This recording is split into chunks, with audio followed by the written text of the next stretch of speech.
Welcome back, everybody, to another episode of the Salty Nerd Podcast, where we cover the best show on TV, Warrior.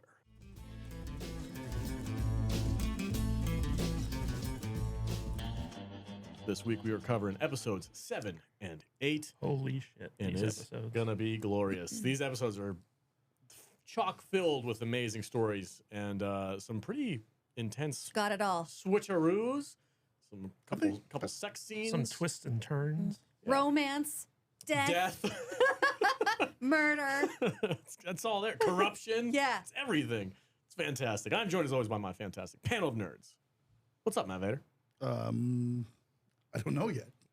I can't wait for you to drink. He's only on his third tequila. In honor of our episode 6 review, to a man with a hammer, everything looks like a nail. Where they went to Mexican land and had tequila and amazing food. We're drinking And new boot goofing. New boot goofing. Yeah, kumite. Yep. Yeah. We're drinking Mexican Mules, which is ginger beer, and the Rocks tequila.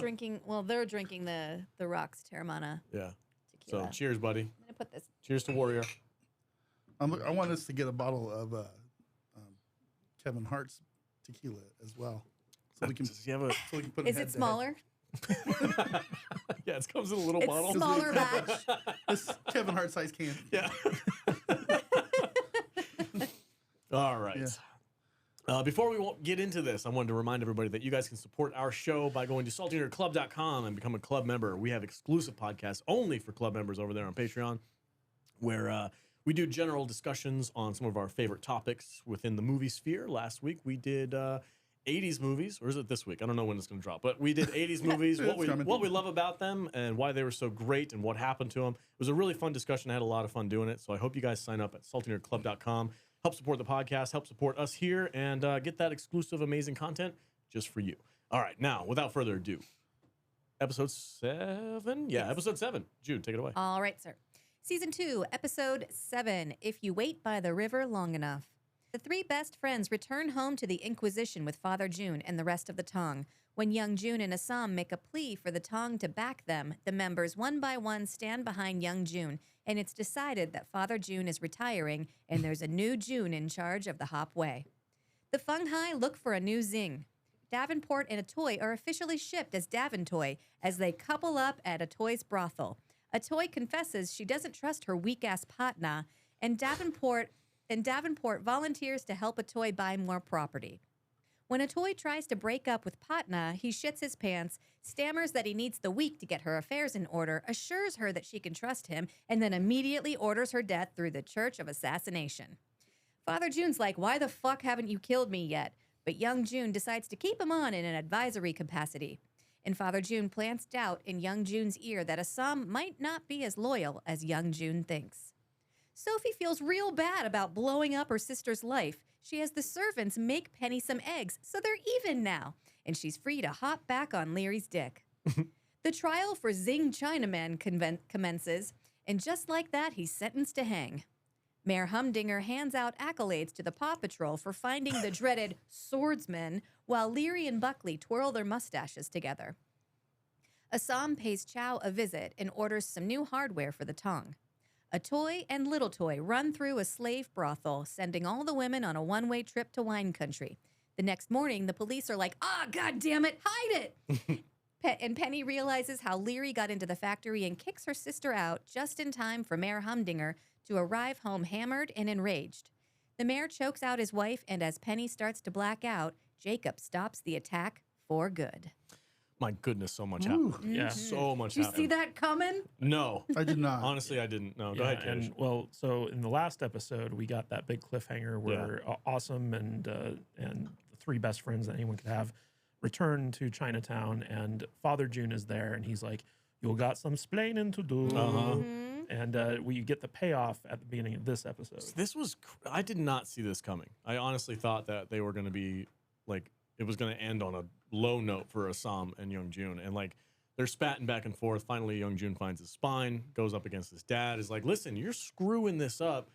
I don't know who's right." He's been telling him that for a while. 3 or 4 episodes. Yeah. Yeah, but this is the first time like the actual Tong listened, because everyone's kind of agreeing with young Jun. You know what? I mean, go ahead. he had to he had to show him that he was in charge. Yeah. Right. 'Cause, you know, it's like, go ahead, demark me. And he just, I and liked what he just said. and he just stood there Yeah. like a boss. But did you hear Said- what he said?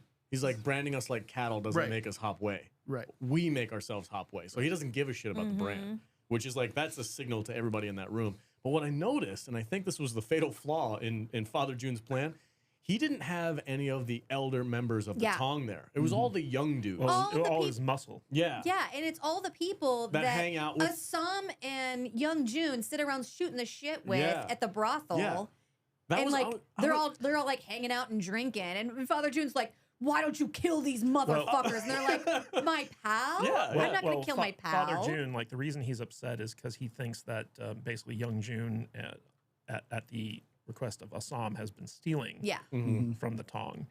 And so like when they show up and they show that like all the money's accounted for, because like that, you know, they put the prize money down. Yeah. But they also talk about how like the Long Z have been, you know, Encroaching. encroaching on their opium business by getting a local supplier and getting it cheaper. And basically like it takes too long to get it from China. It's too expensive. And if we let this go on much longer, the Long Z are going to have the power to like destroy us. And that's something that resonates with all the younger members who are like the real muscle behind the Tong. And Father Jun has been kind of like ignoring this issue to his detriment. And so like when Awesome and Young Jun start talking about this, it resonates with like all the other members who are there. And so it kind of spurs this like impromptu like coup essentially, where Young Jun finally like dethrones his father. Yeah. It was really interesting. I really think the fatal flaw was that he didn't have the old school members there. It was all Yeah. the young blood guys, like you said, who hang out with Assam and Young Jun all the Well, I think- time. well, those are Mostly probably the guys that died in the last fight because they were old. Yeah. So I think most of the old school members are dead. Well, Yeah. aren't they? They were all the like aristocrat, like business owners, like the guys that were in suits hanging around Father Jun all the time that we All of see. his like lieutenants. and Yeah, stuff. they were all the upper ranking guys who like own businesses and would help them. So I was curious where they were during this. But I mean, like, even if those guys were there, it's like, you know, they couldn't take on Awesome and Hong and all those guys. Yeah. But I feel like that would have been a little bit more intimidating for the younger members of the Tong to see like the elder members all there like pointing the finger at Young Jun and Assam, and they might not have been so eager to jump sides. Like Yeah. I just thought it was a really weird decision for him to not have any of those guys there. Well, okay, so he had his like young muscle around him, and he got them all like riled up, yeah. and was like, "They've been stealing, they've been lying, Yeah. they're trying to destroy the Tong," and so those guys are like, "Fuck these guys" when they come home, and then when they come home and they're like, "Here's all Here's the the money, money. Yeah. here's what we were doing, and here's why," and they're like, "Oh shit, you're our man." Yeah, and even Assam, I think it was Assam. It might have been Young Jun, but one of them said like, "You guys know us. Yeah. We're not stealing. We're trying to help the Tong." And they're like, "Oh, Yeah. like- And I don't remember if it's this episode or the next one, but somebody says to Young Jun, like, "You didn't really think your dad was just gonna all of a sudden like stand up and be like, 'Have my chair, Yeah, son.' Like, yeah. this is how you had to take this it." is how you take it." What were you gonna say, V? I was just gonna say maybe Father Jun should have taken a different approach after that he figured out what was really going on. Yeah. Maybe accepted it and adapted a little bit instead of Well, one of the- following the script, I guess. But I it don't seems think like Father Jun has ever changed his mind yeah, about yeah. anything. One of the interesting things about Father Jun, and we see this over like this episode and the next episode, is that he's very old school, and he's very, very big on like, if you show any weakness, like you're done. And so like he's fully expecting his son to like kill him, because it's like, if you don't kill me, that's showing weakness. Yeah. And in the next episode, like Young Jun even says to him, it's like, that's how you did things. That's not how we do things. Yeah. Because like Young Jun, you know, he grew up in San Francisco. He was born in America and he grew up in America. He's a different generation. Father Jun had to like come up through the school of hard knocks. You had to kill or be killed when Father Jun was like coming up through the ranks. And that also explains his loyalty to China, because they're like, "You're paying twice the price ordering this stuff directly from China." He's like, "You disloyal piece of shit." Like, he's so loyal to the old school way of doing things. It's ultimately to the detriment of the Tong. So it was really freaking fascinating. It was like a little Game of Thrones moment going on. It was really cool. I enjoyed the heck out of it. You were in the middle. I'm sorry, I interrupted you. What were you gonna say? No, I mean, like it's so interesting because we got all these different storylines going on, and like the whole thing about like Young Jun wanting to replace his father, or at least get his father to like listen to him.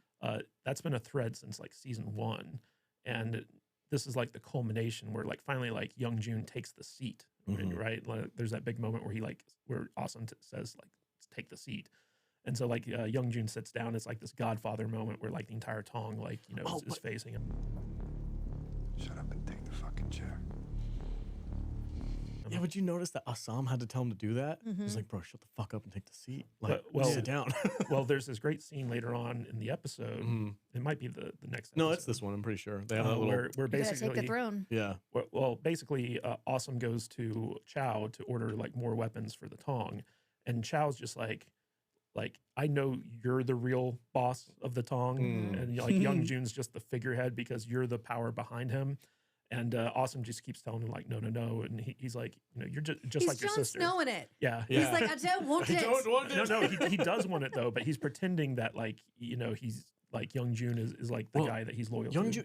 Jun, I think it's in this episode. Young Jun has a moment where he's like, sometimes it doesn't feel like you're I think it's in the next episode. Is it the next one? Yeah. He's like, sometimes it feels like I'm working for you. That's because his dad got into his ear. Yeah. On that one. Which, I mean, it's not wrong, but he kind of like young Jun is just a hothead, and I don't think he's really fit to rule.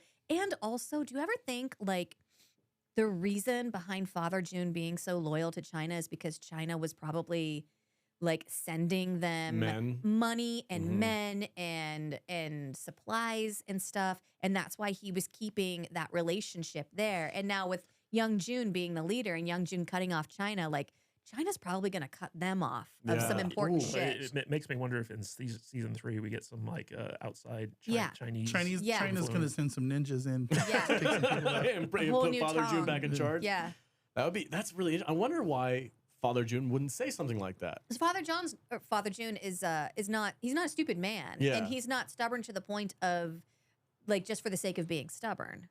Like why? Yeah, maybe he's biding his time. Yeah, he's doing things for a reason. So why is he so loyal? Well, he also points out to young Jun multiple times that like patience isn't something that you've ever been good at. Yeah. Right. Yeah. He tells him, he's like, maybe you have to learn it the hard way. Yeah, and like, is he more loyal? He's more loyal to the relationship with China than he is to his own son, and that's got to be for a reason.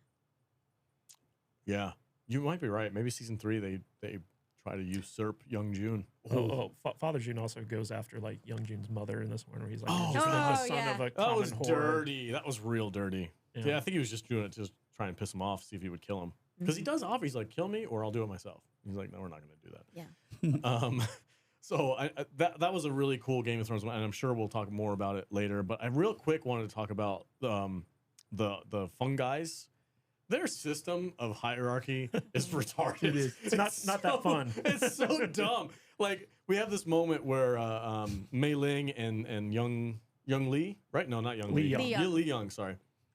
Tequila's hitting me already. Li Young are talking, and they're like, we have the 3 leaders, but they have to fight each other for who's going to be in charge. Dumb face tattoos. So you're telling me that in order to find a leader, you have to cut down 3 of your most powerful That's how Zing became in charge. That's how the fun guys do it. That's so dumb. That's part of their tradition. That's so fun. Yeah, it's such a fun guy thing to do. But I just thought, like, when they were describing how this whole hierarchy started, I was like, so they're going to kill 2 of their most powerful people just to see who's going to be the leader? Well, what was also most surprising is the fact that, like, so in the last episode or 2 episodes ago, the police killed all the fun guys. And it turns out, like, that was just, like, part of the fun guys. It's like most of the fun guys. Yeah. There's still like a ton of fun guys. There was a few guys out there selling opium.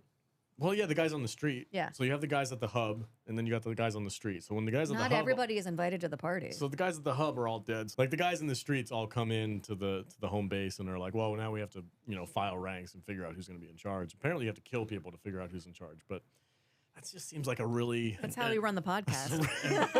well, Mei Ling points that out. It's like, this is like stupid. Yeah. Like we shouldn't be in this position right now. And Li Yong's just like, hey, like if you had, listened to me about Zing, like Zing was out of control. But she just claps back at him like, well, I wouldn't be in this position if you wouldn't have jumped the gun and not talked to me about what you wanted to do. Like, they're both... Communication is key in any relationship. Right? Yeah, they're both at like this like impasse where each one thinks they're doing the best thing. It's a weird, gets real weird. Is that in this episode? When it gets real At the very end. at the very end. Yeah, okay, we'll talk about that. That poor bastard's never gonna come the same. All right. He's just kinky. Yeah, Listen to some stuff. this is some weird. She's like, you're into this? Should we just talk about it now? Yeah. He's like, I don't think I'm into that. And she's So- like, yes, you are. So the power play that happens between Lee Young and Mai Ling, dude, oh my god, this was so awkward. Like, they're banging, and he's like, oh, I guess you're not. And they're having like a staff meeting while they're banging. Yeah. Guess you're not mad at me anymore. And she's like, oh no, I'm still real mad at you. Let me show you just how mad I But I am. gotta get some of that D. And she wraps her anal beads around his neck, apparently. Anal It's beads. I think those are prayer beads. whatever. They could be used the same. It's Anal fine. beads. She wraps the anal beads around his neck. And he's like, he grabs her wrist, like, what are you doing right now? And she's like, do you trust me? Like, let me do this. Yeah, it was a trust exercise. It was a trust exercise, and she was trying to freaking pull a power play on him. Because you have to choose right They're now. banging in the middle of banging. She's still going at it. She's still rocking it. And she's like, let go and let me do this. And that's how you can prove that you trust me. And he's like, all right. And he lets go. Yeah. And she chokes him out while they're banging. And the last thing before the screen goes dark is him going, ugh. And I'm like, he's never going to be the same Yeah. ever again. He's going to have to do that every time. Autoerotic asphyxiation kills. It takes many lives. Yeah, just ask David Carradine. Yeah, I was You going can't. to say she carradined him. You Oh, can't. No. This poor He guy. was trying to do it to himself in the closet while jerking it. And so, you know, You it's have to just- do it with a partner Is because that- the buddy system Oh. is the safest way. Is that how Lee Young is gonna die? He's gonna be in the I gotta closet hope just. I just can't imagine. With his gi belt. I felt so bad for him. It was so. I mean, I've bad. thrown my back out a couple times, but I can't imagine like actually killing myself. That would. But be it terrible. was very much a power play on Oh, Mai very Ling's much, part, where yeah. basically it was her way to get him to submit Oh, and put him back in line. it was a bit. It was a little like, Jesus, bro. There's a lot of choking in this episode. I just realized Yeah. that. Yeah. Yeah, I don't like choking. I don't. There's a couple. You know, things. I just don't like domestic violence. I hate it. I hate it. don't like It's That's weird. it's You like- don't like it? no, it's like one of the. It immediately angers me. And Yeah. it's like when I see a man put a hand on a woman, unless she's like Or vice 3 versa. times his size, I get really upset about it. But Well, as How you should. Well, often then you have you just probably- been strolling down the street seeing dudes putting hands Well, on he women? works I in Vegas. see it all the time. Yeah. I Oh, was you going to see say it on you the probably really cameras. hated the I- next episode too. Yeah. Yeah. No, that was this episode. No, I'm talking about the toy scene in the next Yeah. episode. Oh, Oh, that was rough. yeah. That was I very. did not like it. In fact, I think these 2 episodes, I know you guys are like gushing. No, that was this episode. I think these 2 episodes are like my least 2 favorite episodes of almost the entire series. Well, there's a lot It's of really strange. There wasn't hardly any Young Jun and Awesome and Hong in either of these episodes, as far as I could tell. It was there was a lot of stuff that happened in There these was episodes, and another big thing was the trial of Zing, Yeah. where basically Yeah, that's- Big Bill gets Zing up there Chinaman. and railroads Zing, no pun intended, and basically Zing gets convicted and sentenced to death, and Big Dick Lee is just not having any he's- of it. Uh-huh. pissed. Yeah. Yeah, he's real mad because like as the trial is going, he knows that Bill is playing dirty, and he's just framing this guy for the crimes that he didn't commit. Although he did commit enough crimes to be tried and hung. But the big thing is that in this episode, Lee actually gets proof that Bill Yeah. orchestrated like this whole like frame up on. yeah, on that Zing. watch was never a part of the scenario with these murders. This dumb bitch who's like, oh, I told Officer Lee or Officer whatever Bill's O'Hare. name is. O'Hare. Yeah, and he's like, you did what now, ma'am? Yeah, so Gets it. Bill finds out that like not only did he frame him, which he already kind of knew, but he like doubled down on it.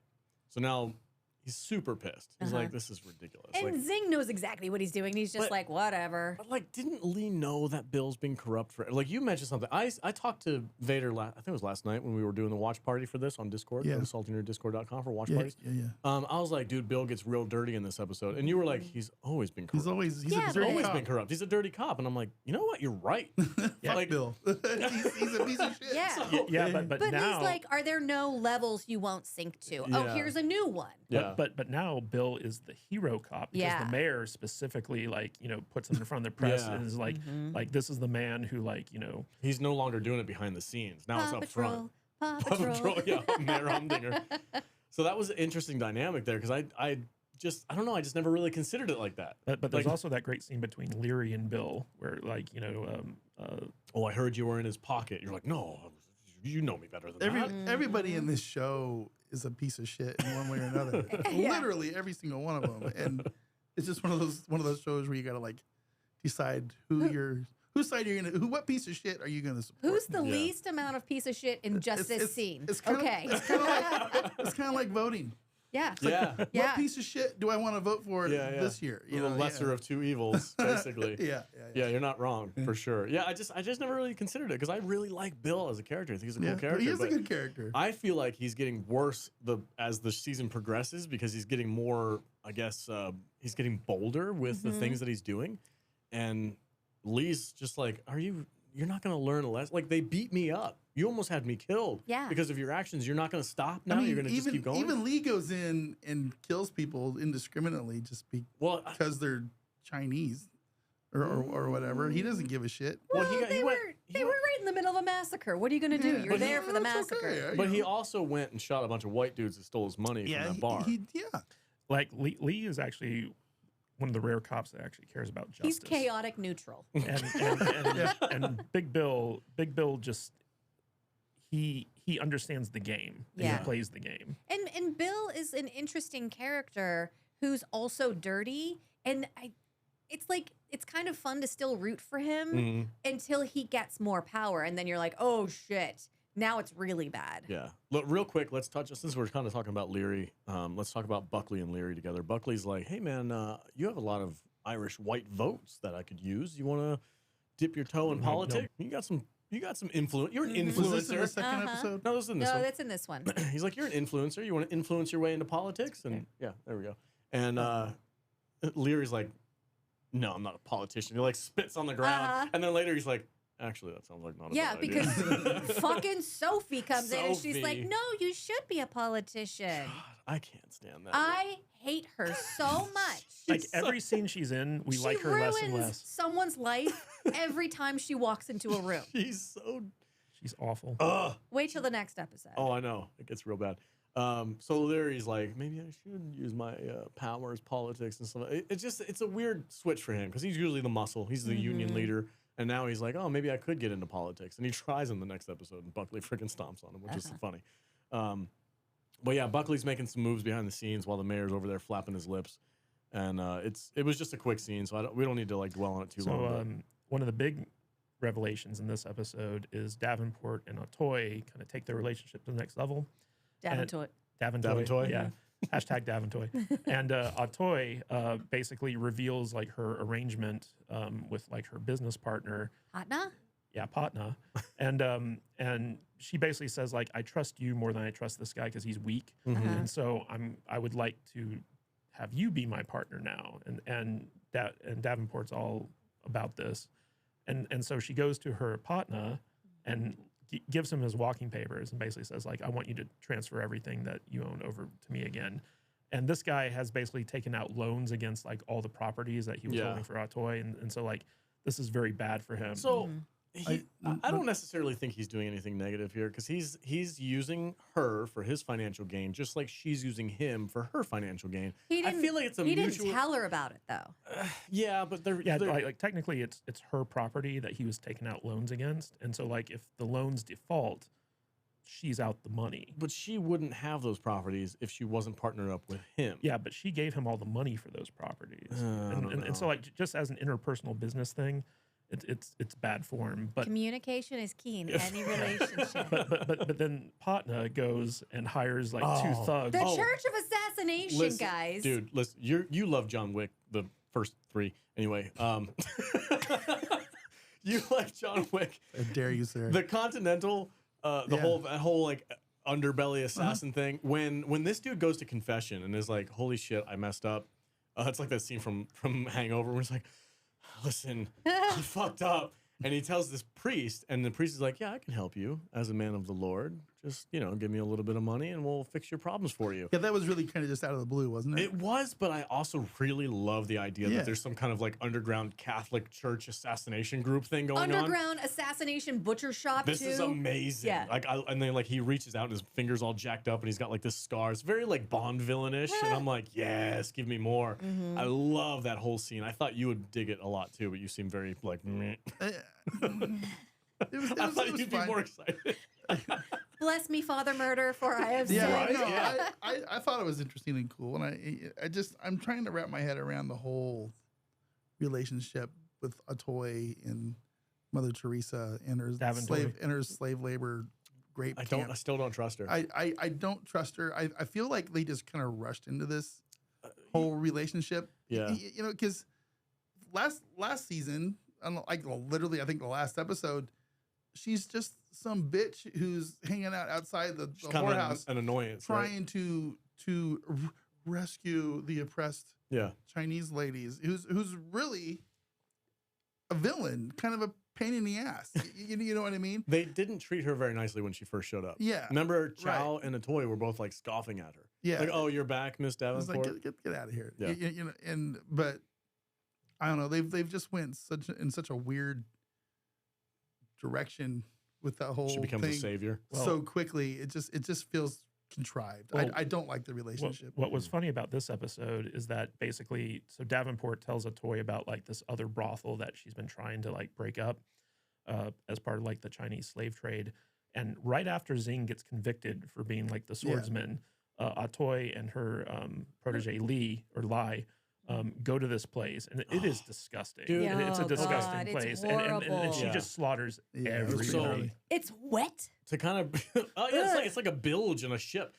Just to kind of bring it back to your point about like being uncomfortable with it, this scene did make me uncomfortable. Yeah. Like I was watching this and I was like, oh my god, this is, which I think they did on purpose so that they could justify the In Wick Vision. absolute slaughter that happens, and we were all like, yeah, I get it, like yeah, kill them all, but like just the visuals of it, and like when they did that overhead shot and you see all the little like compartments and they're all like banging people like randomly, I was just like, oh my god, and there's people like crying and weeping and screaming in pain. I'm just like, These this women are literally like manacled yeah, this to I'm like, these like sex ugh. dungeons. She had like chained by the neck. Yeah. She's like, he's like scrubbing her with a freaking brush to try to. It was just like gross, Yeah. Mhm. and it made me uncomfortable. It did literally make me uncomfortable. I It was didn't want to watch vile. it. Yeah, and, Yeah. and this was the scene where basically Lai goes like ape shit, and Atoy sees like how like filled with hate that she is, and that's one of the reasons why she kind of like pawns her off on Davenport, because it's like, I don't want you to become this vengeful, hateful person. I want Yeah. you to be free. Too much trying of a to save wild it. card, kid. True. Well, I think she's like Katie says, she's sinking too much into the evil and the hatred that like. She's getting off on the torture of it too. She's Yeah. not just It's like- ending it because it's Oh, yeah. bad. She stabbed She's that dude. being the bad She stabbed because that dude, she's like, I'm enjoying torturing I you. just Yeah. find it interesting how we're defending yet another piece of shit. Which one? A in toy? a toy.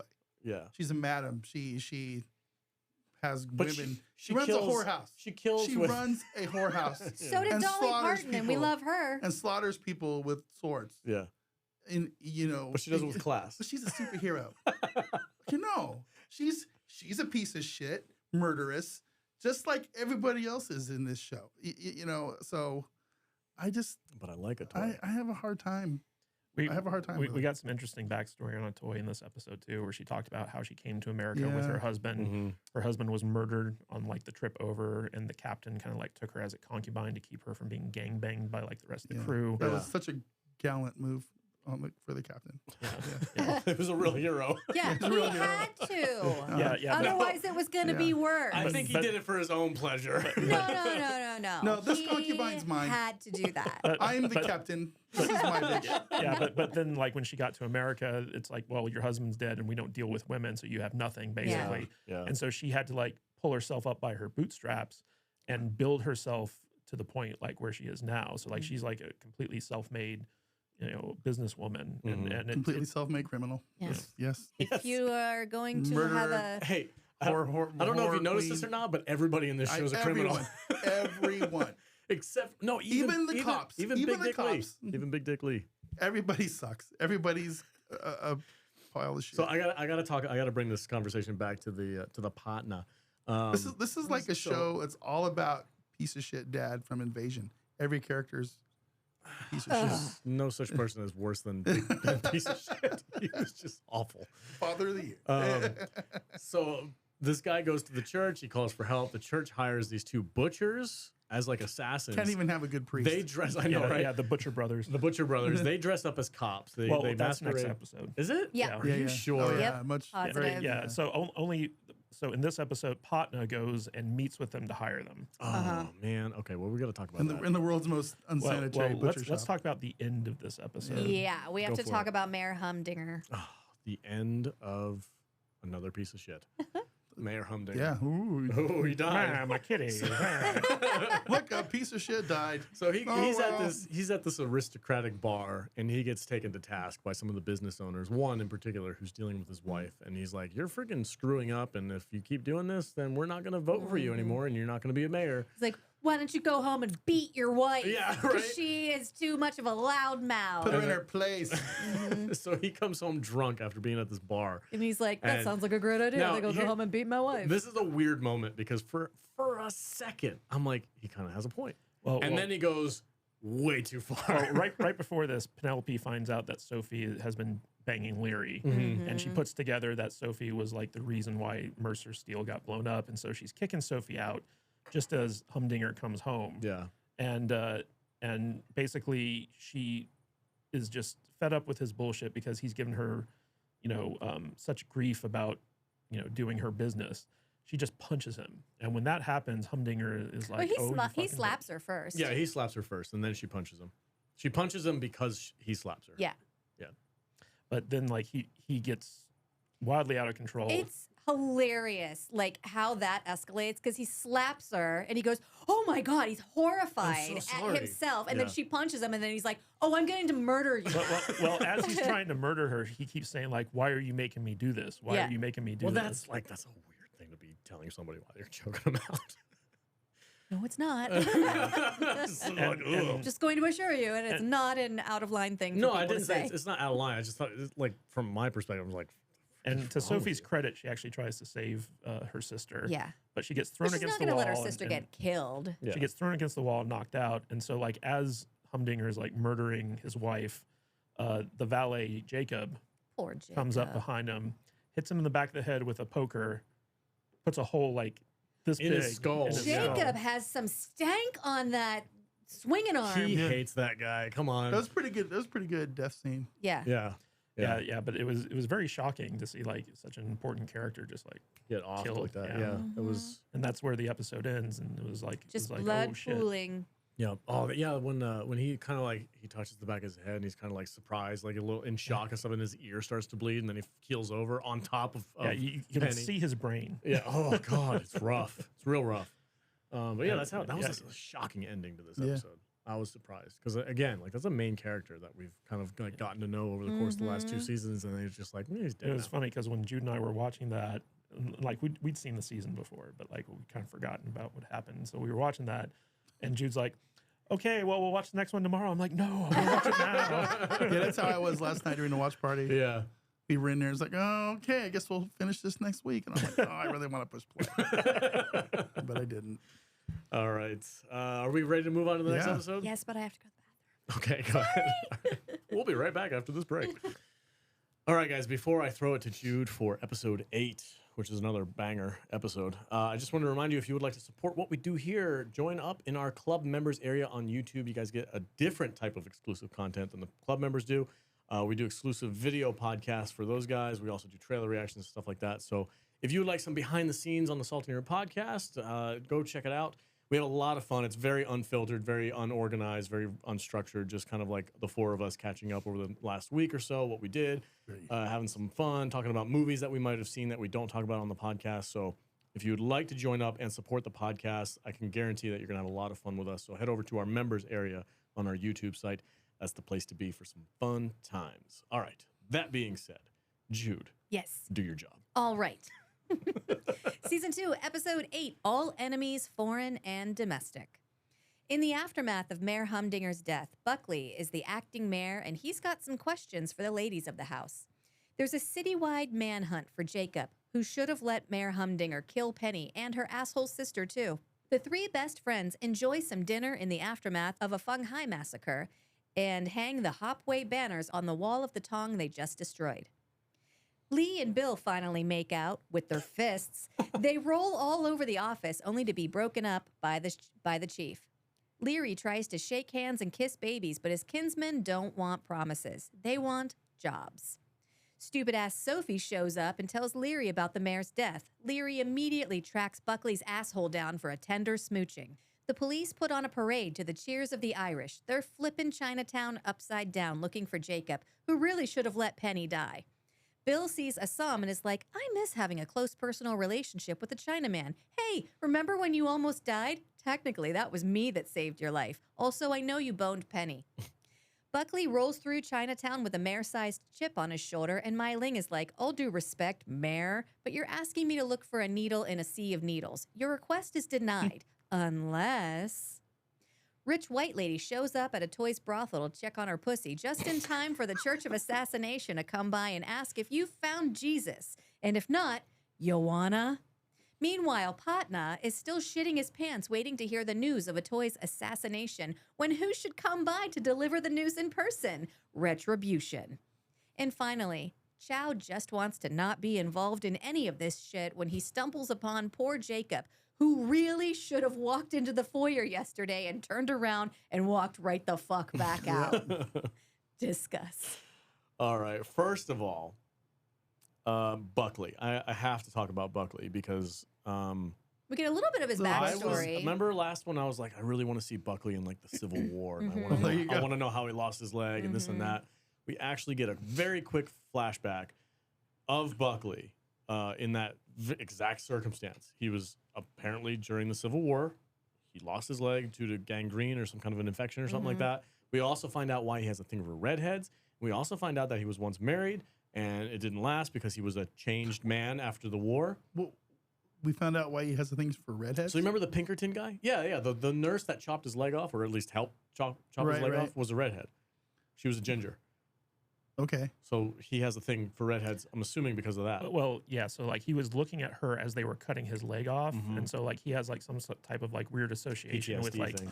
women with red hair and like what happened to his leg. He's probably dismembering all of those prostitutes. Crap out of me. I know. So afraid. Anyway, I love this, especially because just completely circumstantial. I actually went to Gettysburg and I saw the memorials for the Civil War and all that stuff, and I did the whole like tour around the battlefield area. So like getting to see this week, it was very serendipitous. I kind of like I felt this scene a lot more than I probably normally would have. But it was gruesome, man. And I mean that's how it was, dude. They were just chopping people up. They're like, sorry, your toe fell off. And we should point out that in the previous episode, the Pinkerton that Mai Ling had hired to look into Buckley found like Buckley's ex-wife, and there's like some type of photograph that he like got from her. Yeah, that gives Mai Ling some leverage on him, but we don't know what it is yet. Very curious. I'm assuming it was a photo of him with his old ex-wife, his former wife or whatever. Because he's got two legs. Oh, the outrage! He describes it as if it happened before the war or something like that. So I'm really curious. Maybe it took, I don't know. I don't exactly know, but I'm very curious to get more information on that. I really enjoyed the backstage look at what happened to Buckley, and I hope we get more Buckley moving forward because he's a fascinating character. I have a theory that like basically the photograph is with his ex-wife, who is a Chinese bride.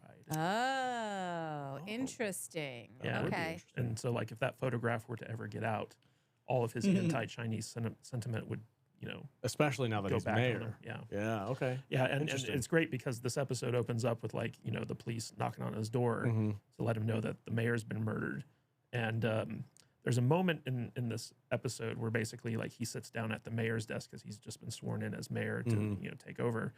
And he's sitting there and he's like very uncomfortable because he's so used to operating in the shadows, and now he's front and center. And he has to like figure out how to like adjust his strategy now that he's like the mayor. He's like, I don't care how much it costs. We got to find that Chinaman. Oh yeah, all of a sudden he doesn't care about the budget. Everybody's like, you're looking for a Chinaman in Chinatown? What? Well, the crazy thing is like when he goes to Humdinger's like murder scene. Yeah. So like him and the police chief start questioning Penny and Sophie. Penelope, and Penelope is basically kind of taking the blame, where she's like, he was trying to kill me, I murdered him, and the police chief is like, well, he has a wound in the back of his head, so like unless like there was someone else behind him, I don't see how you could have done this. Yeah, because she was like, he was choking me, and he's like, you couldn't have hit him where he got hit if he was choking. And then Sophie just comes out and says it was Jacob the valet. Fucking Sophie. And we're sitting there like, God, I hate that. What else was she going to say? What else was she going to say? She's not going to throw her sister into the bus. She's not going to take the fall herself. I think Leary, it's Leary like had literally a point, the only thing she could say. because when she went to Leary and told Leary what happened, he's like, well, somebody's going to hang for this, and it's not going to be you or your sister, so you did the right thing. And I'm like, that's kind of right. Well, because Larry's like, fuck that guy. He's not a white Irishman. But it's not untrue. But until Sophie talked about Jacob, they had no idea who might have done this. Yeah. And then the minute that Buckley found out that it was her Chinese valet, he was like, he started pressuring them. It's like, look, you tell us where he is, or we're going to arrest you or your sister, like whatever. And so like Sophie gave them the up until leverage the they point needed. Sophie said Jacob, they were just like, hey, what happened? And then Sophie says, oh, it was Jacob. And they're like, oh shit, a Chinaman? Perfect. Well, yeah, it was good for them, yes, but it's not untrue. It's not like they were lying. Like, he hit him in the back of the head, and then he ran and fled the scene. Jacob literally saved their lives. Yeah. I completely agree. I'm not disagreeing with you. I get it. He saved their lives. He was a hero in the situation. But as far as the cops are concerned, they need somebody to blame. And there's only 3 people available for them to blame. It was going to be one of them. Eventually, they would have been like, where's your valet? Because they know that They're not that good at cops. Yeah, they really aren't. But Buckley is a smart and mischievous kind of guy. So he would 100% would have been eventually, he would have said like, well, she has a Chinese valet and he's missing somehow. Where's he at? Mayor Humdinger killed him too. Yeah, but you know what? Like Penny could have just said like, I was passing out. I don't know who did it. Our buddy Nerdy Neo Broba is stating in the chat. He says, but Jacob protected them. It wasn't murder. This is true. True, but they're not going to see it that way. He is a Chinese guy. And the guy was the mayor that he killed. Yeah. Somebody's hanging. Yeah. And it don't matter who it is. And I don't know if the term self-defense was a thing at this time. Probably not. Yeah. We also have this great opening scene where basically we got Hong telling a story about the violin man to Young Jun and Awesome. They're sitting there and they're sharing some noodles and stuff like that. And it's a very kind of like funny story because like Young Jun and Awesome are giving him a hard time about like, a 2-year-old playing violins and stuff like that. And it's one of those slow zoom outs where This is a very Norseman moment. yeah. And it's funny because Tropper in one of the like behind the scenes things, he was like, originally we were going to have like this big fight scene between like the Hopway and the fun guys. But we just didn't have the budget for it. So instead we show the aftermath where basically like all the rest of the fun guys have been slaughtered by the Hopway. And they're having like a victory noodle or something like that afterwards. Yeah. And so like you just, and Young Jun's like, hey, if they're, tell all the surviving fun guys that they work for the Hopway now. And Awesome's just like, I don't think there are any surviving fun guys. And cuts back and it's just like all the Tong has been slaughtered by the Hopway. And then they hang their house banners just like Game of Thrones. Yeah. Yeah, because he was like, well, why don't we just burn the place down? Won't that send a message? And he's like, having our colors on the Feng Hai's home state is going to be the and message. My Ling's across the street. Oh, she's got like a binocular. She's like, sorry, play on this, man. It's funny because Young Jun and Awesome are right in front of her window, and they know that she's watching them, and they're like, we're sending a message. Yeah. And Mai Ling is very upset with her brother because basically she's like, I underestimated him. Things are happening quicker than I would like. He warned her when she saw him at the fighting pit. He's like, I'm going to take everything away from you, and I'm going to watch it burn right in front of your face. And that was the threat. He was like, you're going to be so sorry that you didn't kill me. Yeah. And what's interesting is, so like now, like the Long Z and the Hopway are now kind of like at a disadvantage because they've lost a lot of men. The fun guys are off the table. So both Tongs are kind of like weakened, and they're going through like a leadership shakeup and all this other stuff. And this is happening just as, and they don't even know it yet, just as like things are about to get really bad in Chinatown because of the mayor's murder. Yes, you're absolutely right. Sorry, I thought that was going somewhere different. Yeah, you're absolutely right. So after Sophie kind of puts a bug in Leary's ear about like dipping his toe into politics, like he's like, oh, they are trying to pressure me to use my Irish votes, and she's like, well, you should. He goes to the new mayor. Well, before that, he gets a lot of pushback from the working man. Yeah, they give him some shit. Yeah, because they're like, we're paying our dues, and you're still not getting us any jobs. And he's like, these things take time. I'm out there like fighting for you guys, and they're like, we're still out of work. Yeah. He's like, don't you want me to kiss your baby? And they're like, no, go get me a job. Yeah. And so like that motivates him to go and see like the new mayor. Yeah. But Buckley's not as much of a pushover as Mayor Humdinger is. So like he goes and he's trying to like, well, wouldn't it be a good idea for you to put some Irishmen to work looking for this Chinaman? It's only $3 a day. And I'm like, that's a lot of freaking money, bro. Leary wants the mayor to deputize all of his like angry drunk Irishmen to go looking for this murderer. And Buckley's like, what are you, nuts? No, I'm not going to do that. And this is right after he approves all the overtime for like all the police officers who are going to be going through Chinatown. Yeah, this back and forth was really good because Buckley, like I said, he's not a pushover. And he's like, you didn't intimidate me when I was deputy mayor. What makes you think you're going to intimidate me now? Like, I just don't have the money to do it. It's not going to happen. Sorry, fuck off.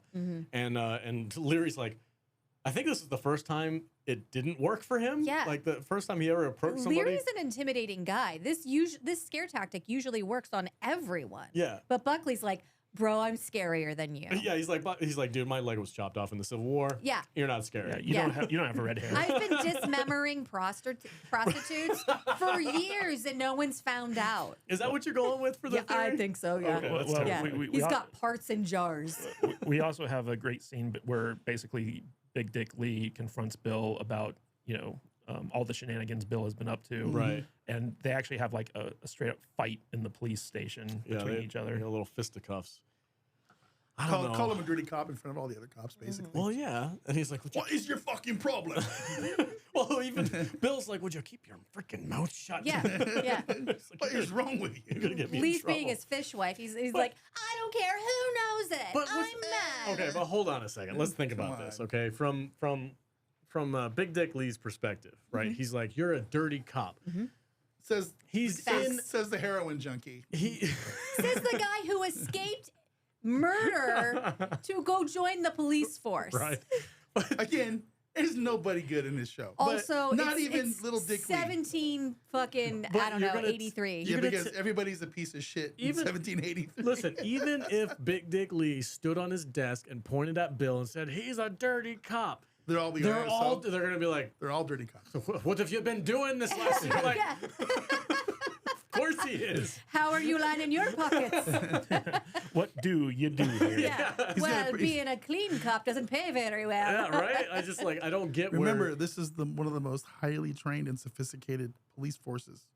The San Francisco police force. Right Yeah. I just don't get what his end game is for this. He's mad at him for being a dirty cop. He works with almost exclusively dirty cops. Yeah. What's going to happen if he says Bill's a dirty cop? Nothing. Even if he went to the chief and is like, he's planting evidence. He's like, well, it's worked out well for us this time. It's like, I don't get where Lee is going with this. Well, I don't think Lee was trying to tell everyone else. He was just letting Bill know that he knows. He wants Bill to be better. He wants Bill to be a better Bill. Yeah, but Bill's like, keep your mouth, keep your quiet. It's like, shut up, don't tell anybody. Like, Bill, what are you afraid of? Like, it doesn't matter. Two cops died in that raid. So the San Francisco police force goes down heavy in Chinatown. And one of my favorite scenes in these two episodes is where Bill, basically, he shuts down Autoy's place. He goes out to smoke a cigarette, and he sees Awesome out in the back. Yeah. And he's like, oh, there's that guy who kicked the ass of all, like, the people I sent in to kill him in prison. And they have, like, a really good conversation where basically he's like, oh, I remember you speak English. And He's like, oh, John Chinaman. Yeah, John Chinaman. Oh, nice to see you guys. And they have a really fantastic exchange here. It was just nothing but these two characters like talking with one another. But Bill reminds Awesome that like he saw the boxing match and he actually saved his life. And so he's like, in exchange for saving your life, you could tell me where to find Jacob. And Awesome's just like, fuck off. I love that. I love that too. Bill's like, that pause right there is usually where you thank me for saving your life. That was a good moment. I liked it. Oh, and I forget who it was that said it. I think it was it's the chief and Buckley. And the chief is like, you're making me look for a Chinaman in Chinatown. I can get you a Chinaman. Yeah. Can I get you the right Chinaman? I mean, maybe. It is kind of funny. They go out looking for Jacob.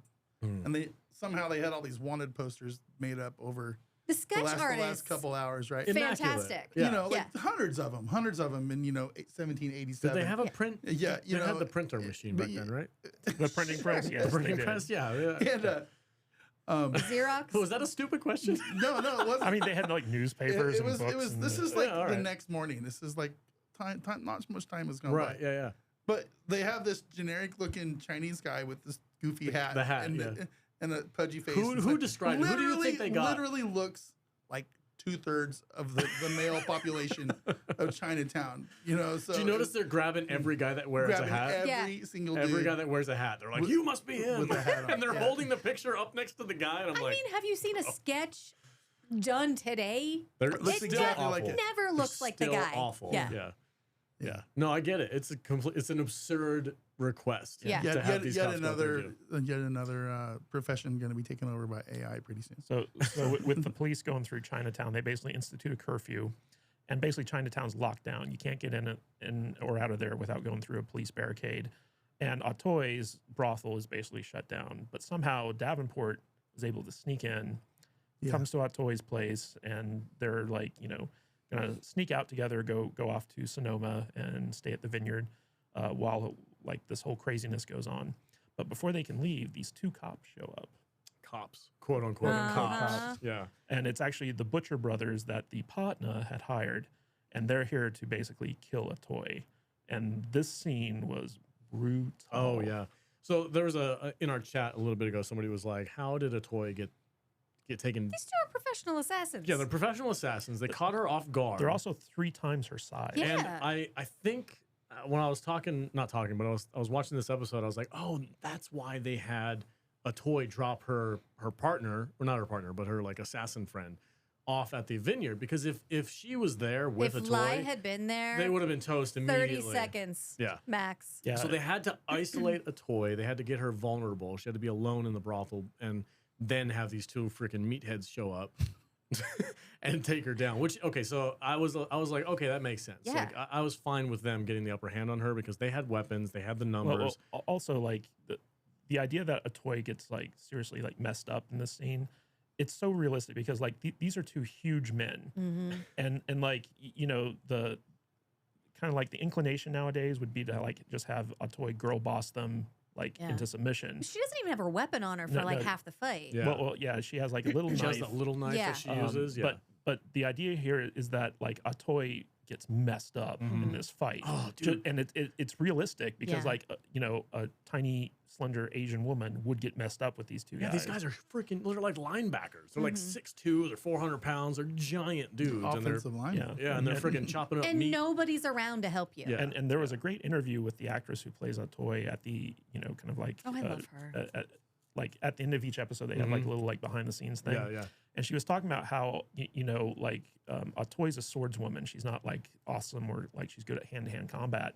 And so when you have a sword that basically doubles the length of your arm and you can keep your enemy at bay, you know, like that gives her the advantage. But in that scene specifically, like she was without her sword, and so she was at a huge disadvantage.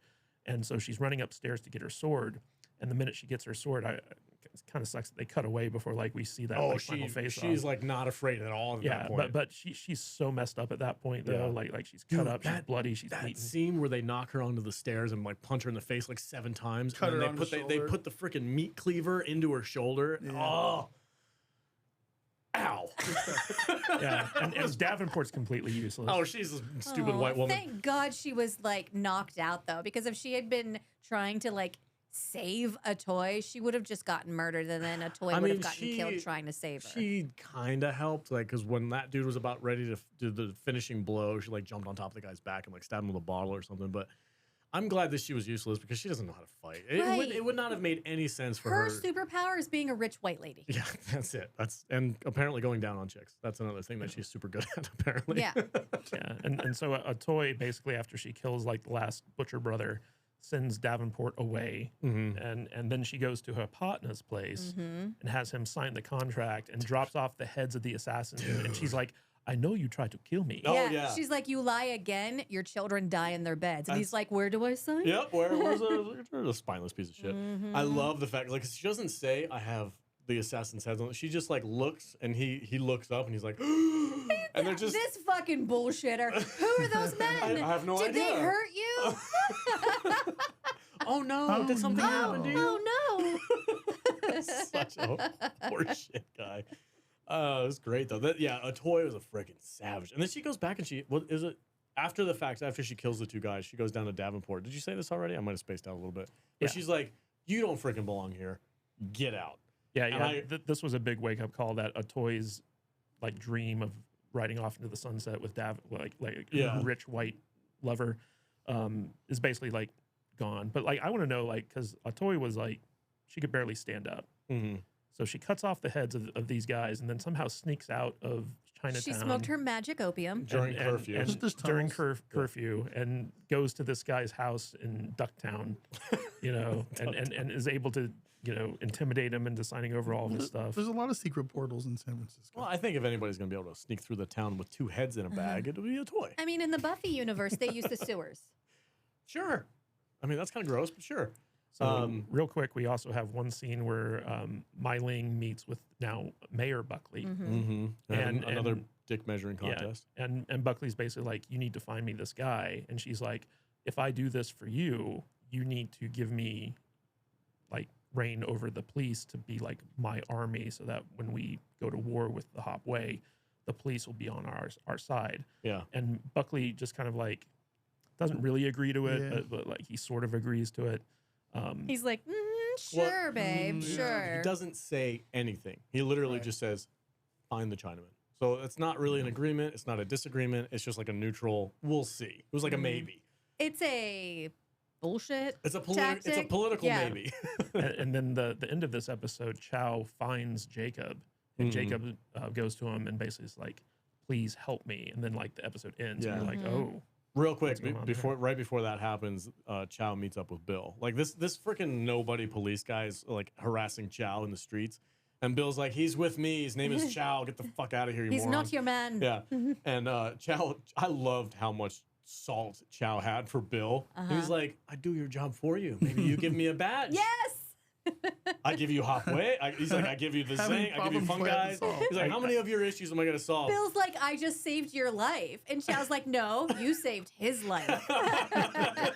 Yes, he did. Huh?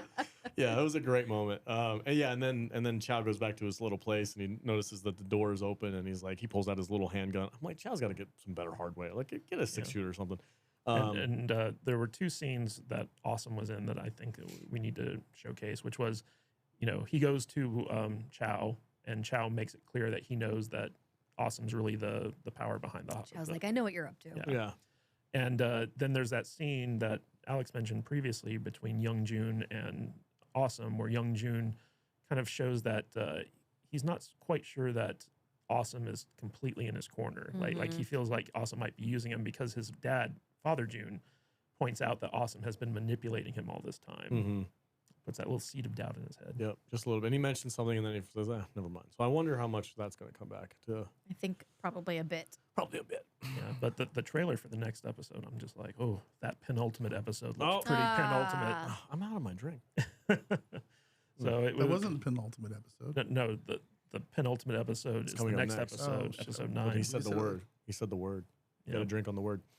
Yeah, that but was. the trailer was awesome. These 2 episodes were a lot happened. We've So got much maneuvering. 2 more, right? Yeah, we have 2 more to Okay. go, which is our last episode for season 2. We're gonna next week we'll cover episodes 9 and 10, and then we move into season 3, Yay. which is coming up very very soon. Yeah, so, and that's gonna be week to week. That's gonna be tough. oh, I can't wait. I don't like doing 2 episodes at a time because I want to be able to focus on 1 episode at a time No. and give a full hour of dedication to each episode. Yep. So I'm looking forward to the season 3 week to week show.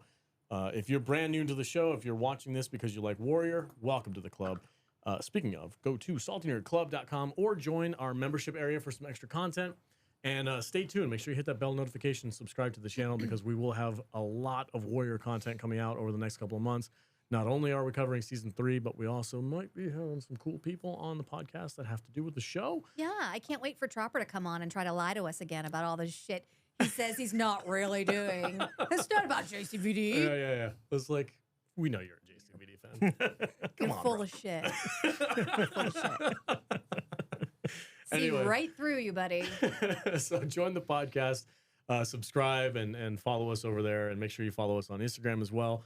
We're going to be covering this show a lot because it's one of our favorite things to talk about. So thank you for being here. Thank you for watching this show. Matt Vader, you have any closing thoughts? You want to say anything? Nope. Okay. Jude? What? You didn't tell me you were going to ask me to speak. I got nothing. Bunch of pieces of shit doing things to other pieces of shit. That's where I'm at with this show. I just got a visual of that. I'm having so much fun talking about this show. I think this show really needs more love. I think more people should watch it.